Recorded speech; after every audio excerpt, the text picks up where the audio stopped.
sing of freedom as they soar lightly on the air.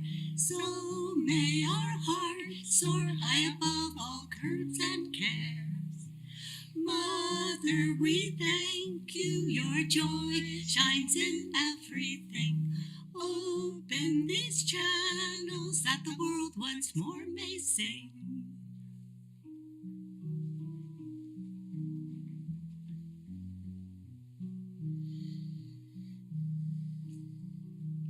Trees standing firm, hold the secret of inner power. Give us, when tested, strength to endure. Mother, we thank you, your joy shines in everything.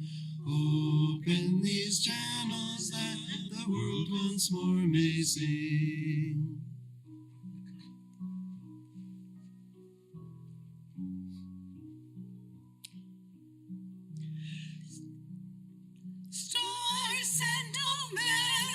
Of light through eternity, Lord, when in darkness your rays we see.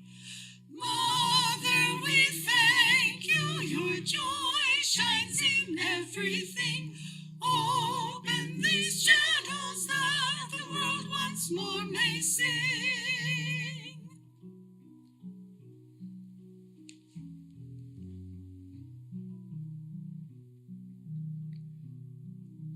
Flowers so soft and fragile stay fragrant though pressed to the ground. May we thus learn forbearance, for in kindness love is found. Mother, we thank you, your joy shines in everything. Open these channels that the world once more may sing.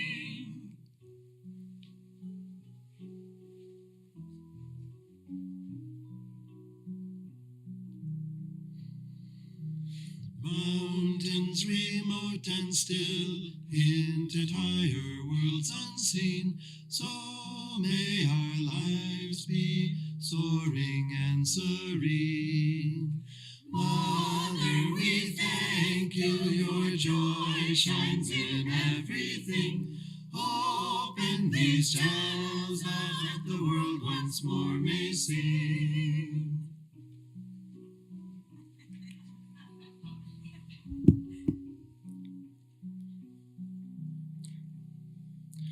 Rivers seek passage unhindered by rock or tree. So may our lives flow steadfast toward the sea. Mother, we thank you, your joy shines in everything. Open these channels that the world once more may sing. Mother, we thank you, your joy shines in everything. Open these channels that the world once more may sing.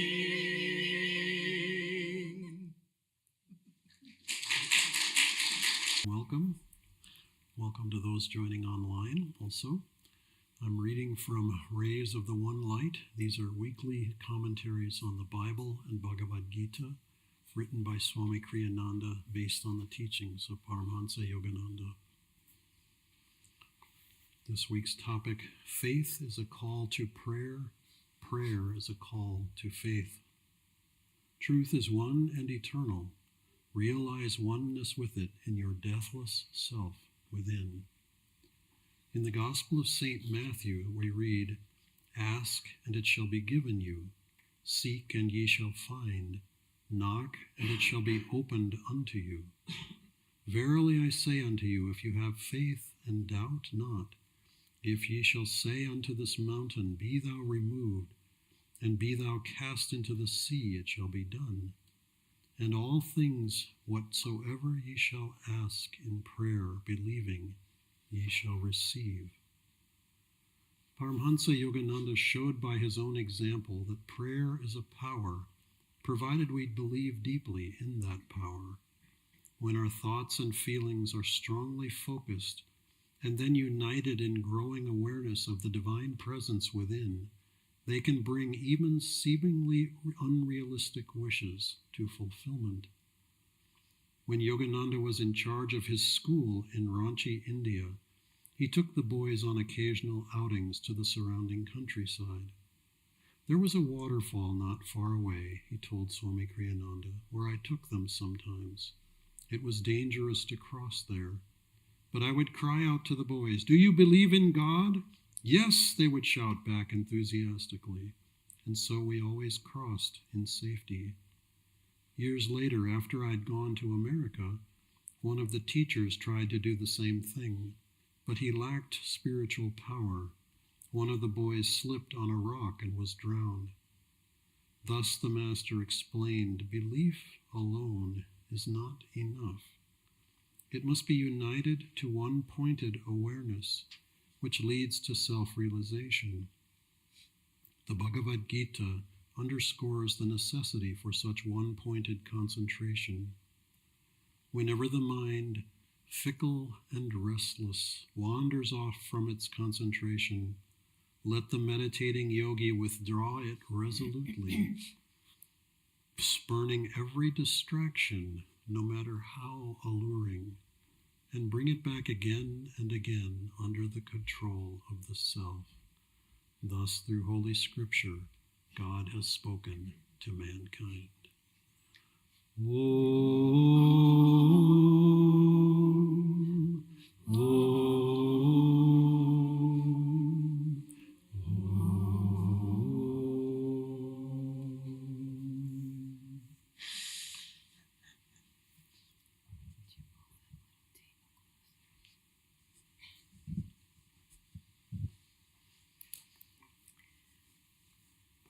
We're trying out the new lectern today. See how it works. Well, there's something that's very frightening on the spiritual path that I've discovered. Every desire that we have must be fulfilled. And when Yogananda said this in Swami Kriyananda's presence, Swami said, "Oh, Master, every desire, even for an ice cream cone?"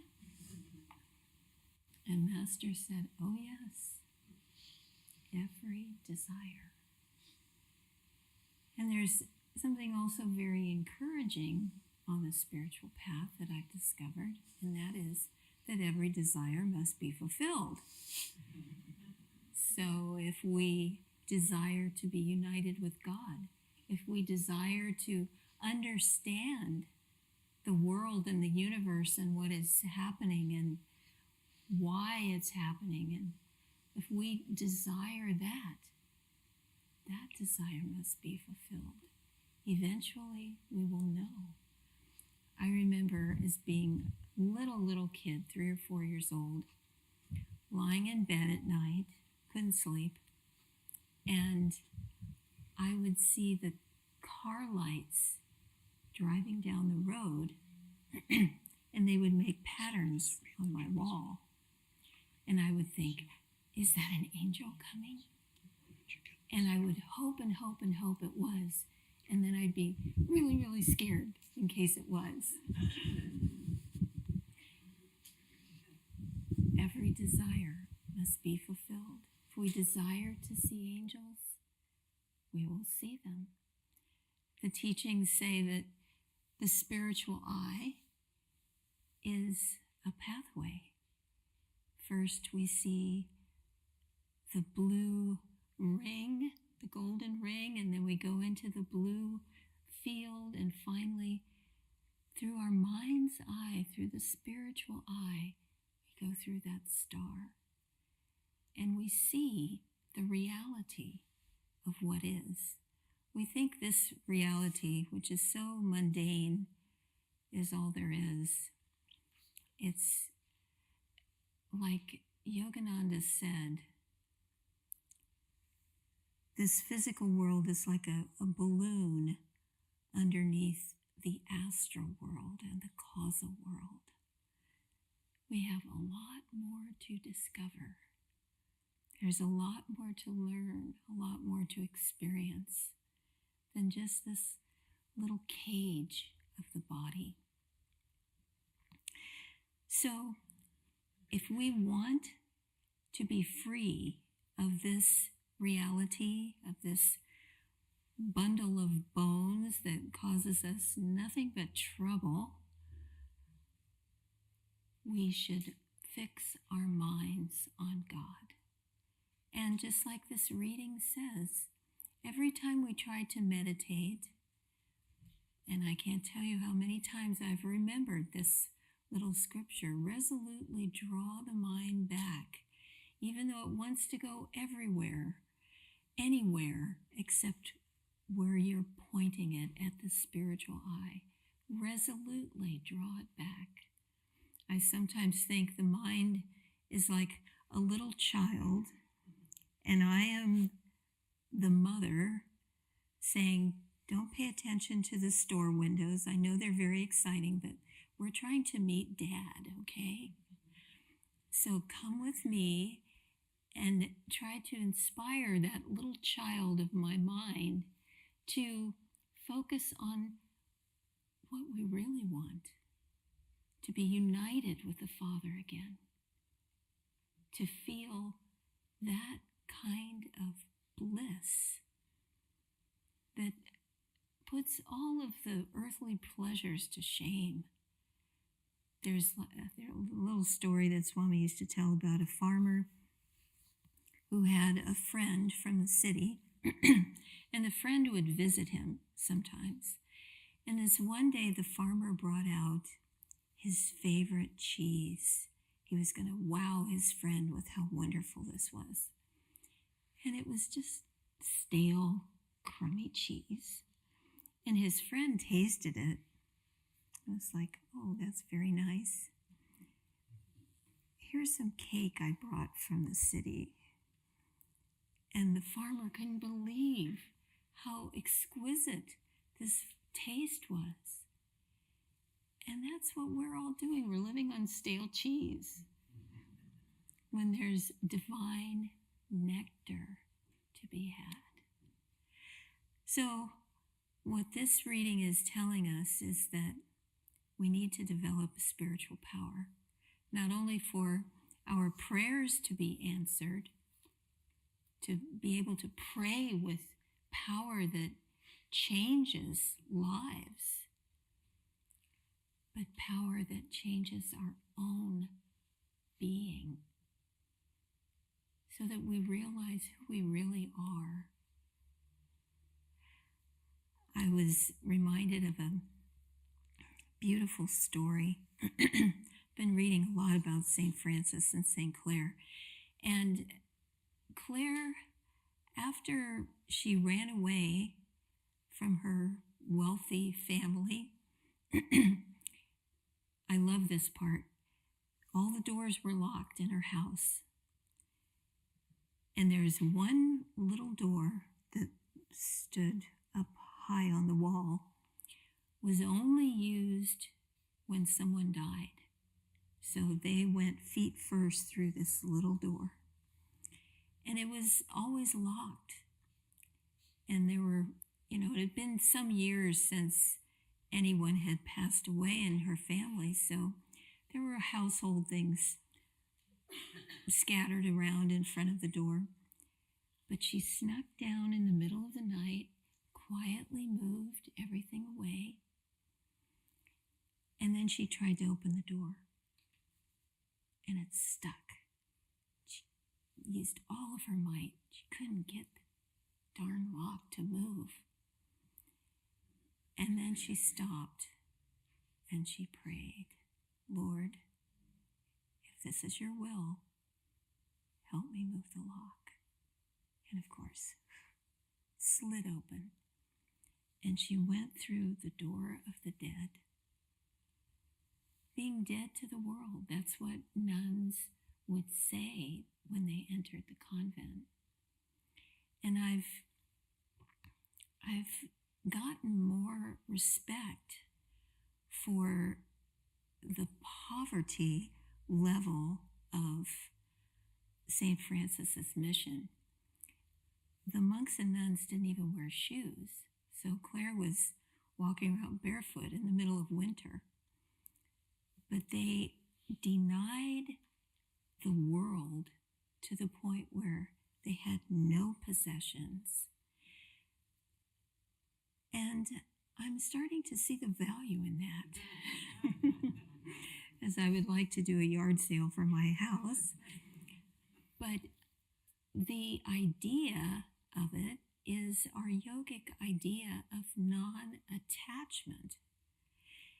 And St. Francis even addressed attachment by saying, not all of you can give up all of your possessions, but you can change your attitude towards them and be non-attached. Anyway, so Claire went out through the door of the dead, and she had arranged to meet the brothers. She went with one companion, I forget her name, but the girl waited for her near her house, and they went together to the forest, to the Portiuncula. And Francis and the brothers were waiting there, and she knelt, and Francis chopped off all of her hair, beautiful long blonde hair. And he took her to a Benedictine monastery convent where she stayed with the nuns for a few weeks until she went to San Damiano. But she always was alone there. She was eventually joined by her sister and her mother and even her younger sister. But it was confined. It was so sort of separated from everything and everyone, especially Francis. So one day, she begged Francis, let's just share a meal together. We can bring companions with us, but let's just break bread together. And Francis was very aware of not causing any scandal, so he didn't want to spend a lot of time with the nuns. But the brothers encouraged him, and he finally decided, okay, we'll have a meal together in the woods. So they each brought a companion and a few crusts of bread, and they went to a little brook, and they had a cup of water. That was their meal. So they're sitting around in the grass in front of this flat, clean stone. And before the meal starts, Francis starts talking. And he's talking about God's love and God's charity and God's humility.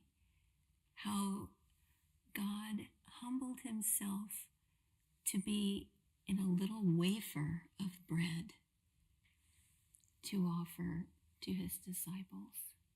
The humility of that act. And in talking about God's love, it was as though a flame of love appeared. All this light appeared.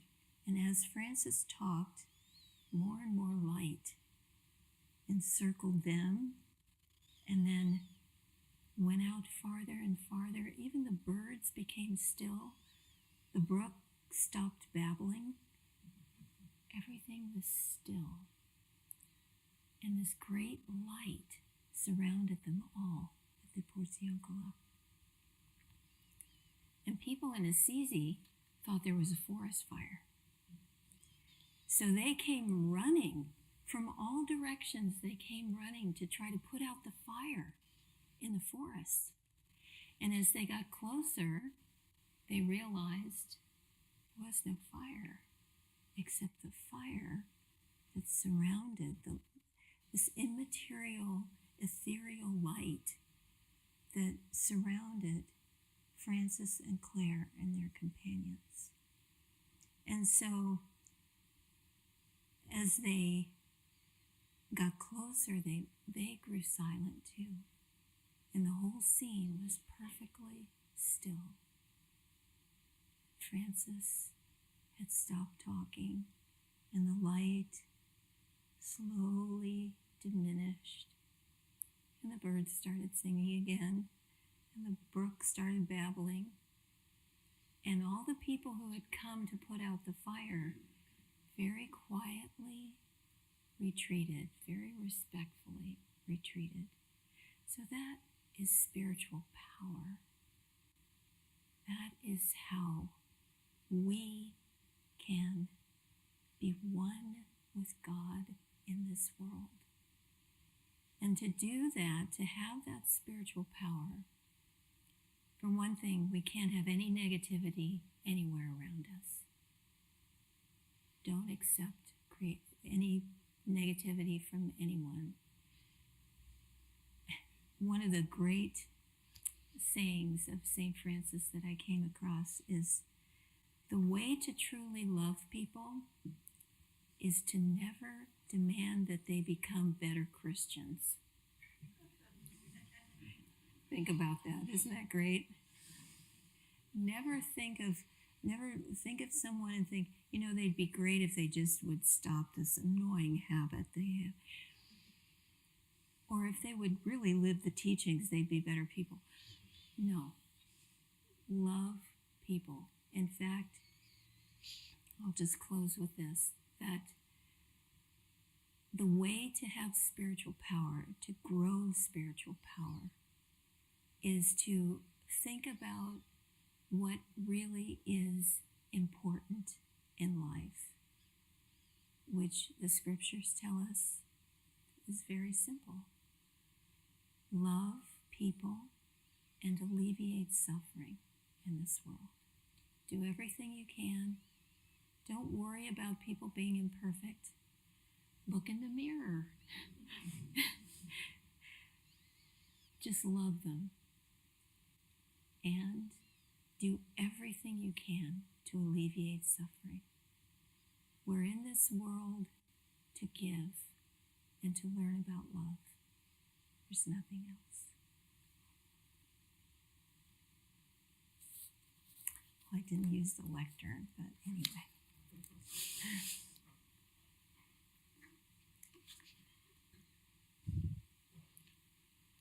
That thought of loving and serving people reminds me of a story that Swami Kriya-yoga told from his youth.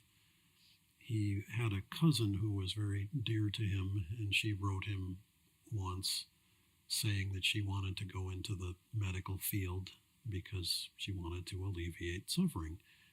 And he wrote her back and said, well, your letter to me has made me introspect as to what I should do. He was in college at the time. And he said, I feel to help healthy people become wise, because that will alleviate suffering on a deeper level yet. And it was an interesting foresight, because that is in fact the way his life played out, that he didn't feel that it was his mission to, for example, stand in a soup kitchen and dole out soup, which would keep people in the body for another period of time, but not necessarily alleviate the suffering that was happening inside of them, just more of a physical thing. Now, of course, being in a soup kitchen can also mean dishing out love and compassion as well. I mean, obviously it's not either or, but he just felt in his own life it was important to help on a higher level. And it's fascinating to think that there are these other levels to serve. And I'll just give another example that is to me very touching and inspiring. This is from the life of Sister Gyanamata, Yogananda's most advanced woman disciple. And as she was a very advanced soul even before she came into this lifetime. She had been a saint. In fact, Yogananda, I believe, this was attributed directly to Yogananda, said that she was Saint Teresa of Avila in a previous lifetime. So she came in with a high degree of realization. In fact, that was reported to her at one time by some of the other nuns. They told her, "Did you hear what Master said about you?" And she immediately wrote him a letter. And it was very sweet what she said to him. She said, "Whoever, whatever I was in the past, essentially was irrelevant. What I am is made by your hands in this lifetime. That's what counts." But anyway, so coming back to the other incident, she intuitively understood that a great test was coming into her life. And her prayer was fascinating. She did not pray for that suffering or that test to be eliminated or alleviated. She asked God, "What prayer should I pray?" And the answer came, "Change no circumstance in my life, Lord. Change me." And if you think about that, that's not perhaps a popular prayer. That might not kind of be in the top 10 of prayers that I might like to pray or that I might like to have answered. One of those, we vote on the ones we like the best. But there is tremendous power in that, because there's an awful lot in life that we cannot change. We can't change the weather particularly. We can't change the circumstances, a lot of the circumstances of our lives. But we can change how we respond to it. We can change whether or not and to what degree we react to it. Because when we react, we tend to perpetuate more of what is happening. And that isn't always very helpful or useful. When somebody says something nasty to us and we smack the ping pong ball back good and hard, it tends to just create more of this reverberation back and forth. If we respond from a higher level, it's like it bounces off. There's a dear friend of ours who used to have this experience when she came from England and was living in California at Ananda Village. And so she would only visit her family once every year or two. And those visits were very profound and lovely on a human level, but she noticed this dynamic would happen. She was very close with her father all through childhood. That's like they were just they met at the same wavelength. Very, very highly literate, very educated, on a very lovely vibration. But she said after 3 or 4 days, the first few days were just wonderful, connecting with the family. But as her departure grew nearer, his energy around her would get kind of annoyed, and it was like he would start kind of criticizing her or being a little bit mean to her.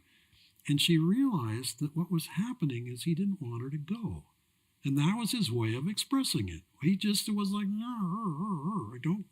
he was mad. And so she said, when she figured that out, it's like he was throwing a ball, and instead of whapping it back at him, which is what she used to do, and that didn't lead to good results, she just caught the ball and set it down.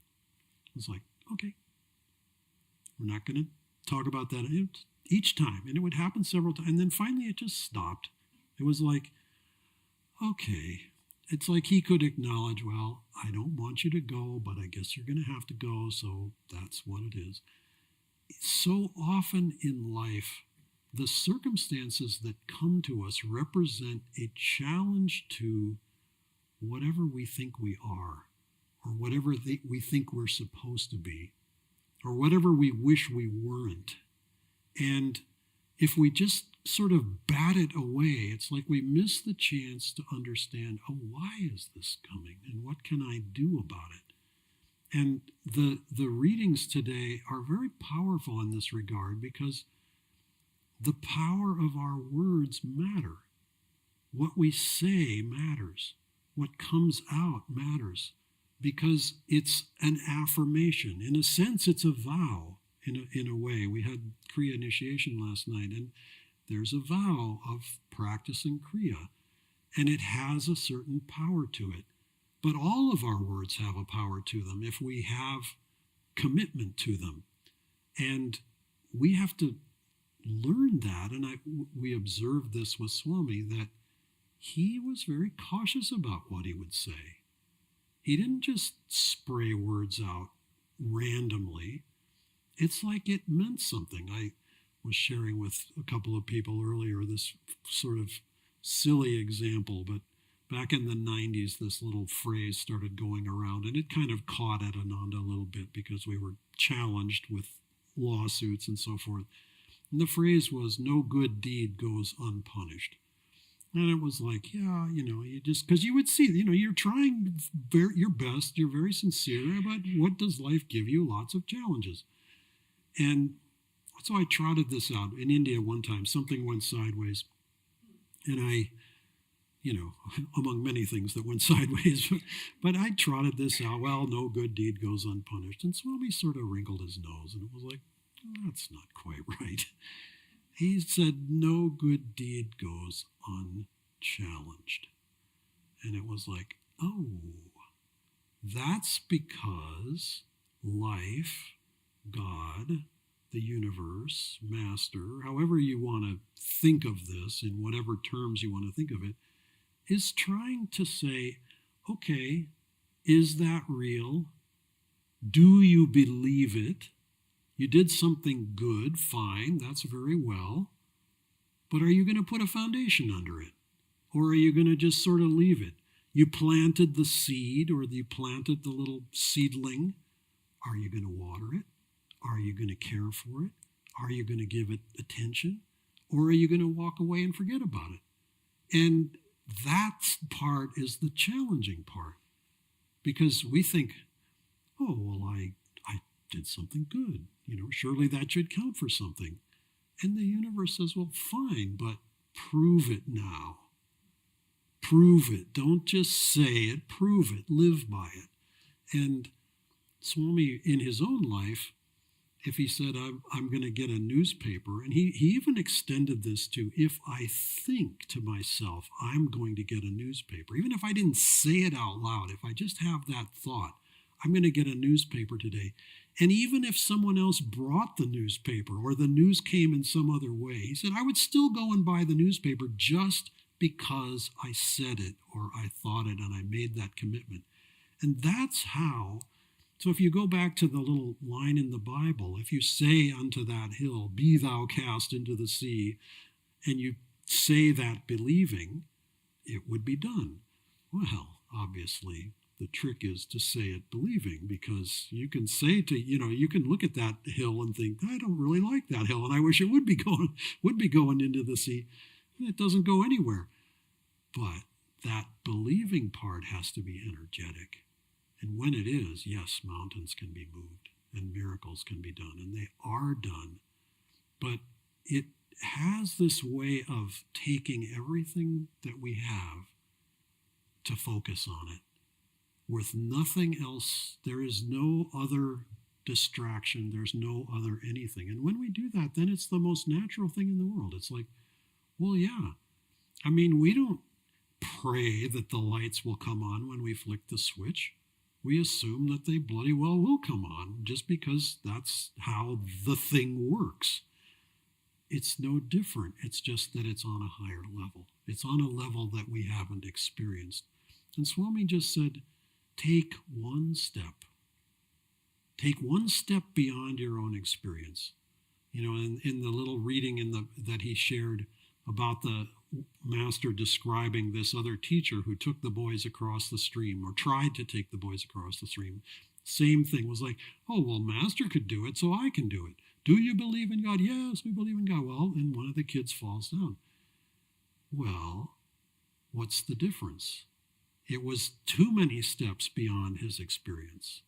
You go one step beyond, you're stretching. You go 20 steps beyond, and it's presumption. So that's the trick, is to find, where is my limit? Let me go one step beyond that. And sometimes God presents us with a step that we weren't so happy to take or quite as prepared to take. You know, Jonah is supposed to go do whatever he's supposed to go to do, but he doesn't want to do it. And God says, well, you just better, because that's what you're supposed to do. So he finally agrees, and he jumps in the ocean, and a whale picks him up and hauls him to the shore. I mean, it's stuff like that is, you know, you get asked to do things that you think, no way that I can do this. But you have to. So, one step beyond and stretch. And then relax a little so that you can stretch even farther the next time. But that's the way of building spiritual power. To recognize that something is trying to flow through us, we have to open ourselves to allow it to flow and give it energy, and then know that the universe is backing us up as long as it's one step beyond.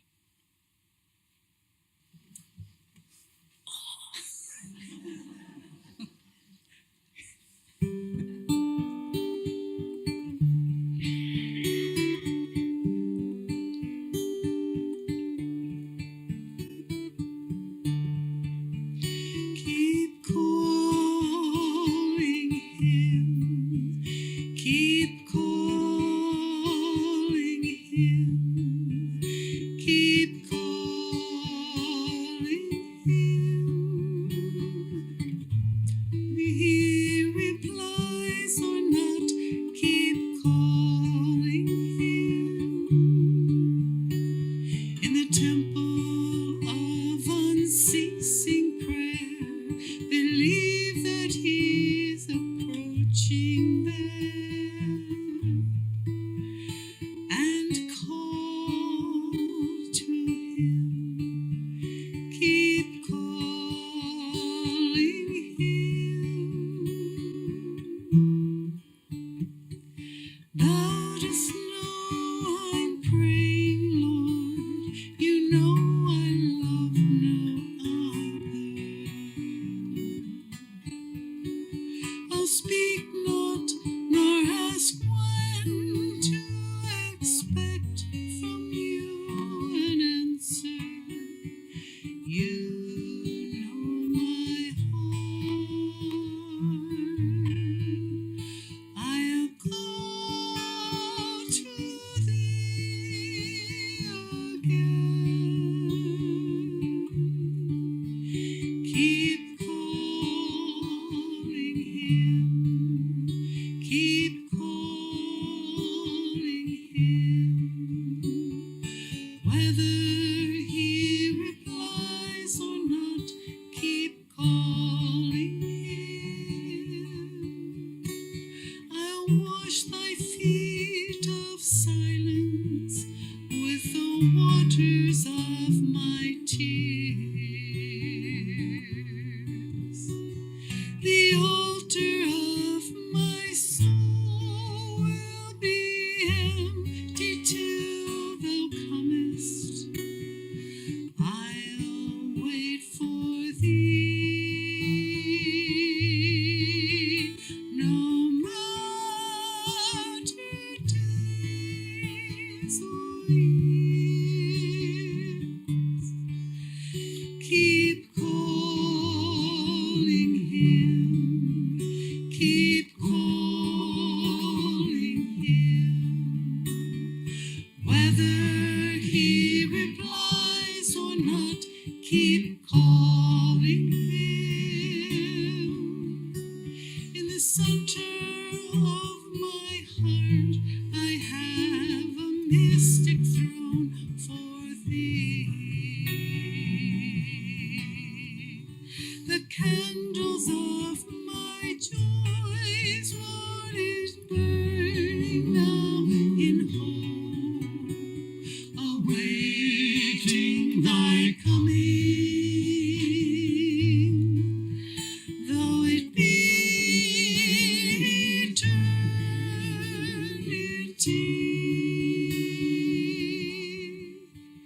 Keep calling him, keep calling